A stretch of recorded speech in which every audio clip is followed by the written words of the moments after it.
11 suspected militants were killed in an intense gunfight with Central Reserve Police Force personnel in the Jiribam area of Manipur on Monday, according to media reports citing official sources. The clash took place at Jakurador Karong in the Borobekra subdivision, where militants had launched a series of attacks, setting shops on fire and targeting houses and a nearby Central Reserve Police Force camp. During the firefight, 2 CRPF personnel sustained injuries, with one in critical condition, officials said. The confrontation began after heavily armed militants initiated their assault, prompting an immediate response from the security forces. 5 civilians remain unaccounted for following the incident. Authorities are uncertain if they were abducted by militants or if they are in hiding.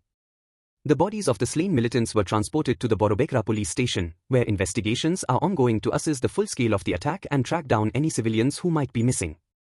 Earlier in the day, armed militants ignited tension in Jiribam by torching several shops in Borobekra subdivision, a locality that has experienced frequent clashes since violence erupted in June. The incident began around 2:30 p.m. when militants opened fire on the Borobekra police station before proceeding to the nearby Jakurador Karong area, where they engaged in further acts of arson. Local officials reported a heavy exchange of gunfire between the militants and security forces, escalating the situation. The Borobekra subdivision, which houses a relief camp within the police station premises, has been a hotspot for violence and multiple gun attacks in recent months. The attack comes amid heightened tensions following the death of a 31-year-old woman in Zerohamar village last week, allegedly at the hands of armed miscreants, which has left the district on edge. Earlier, in a continued push for stability, Manipur's Director General of Police, DGP, Rajiv Singh, reiterated the state's commitment to peace following the eruption of ethnic violence on 3 May last year.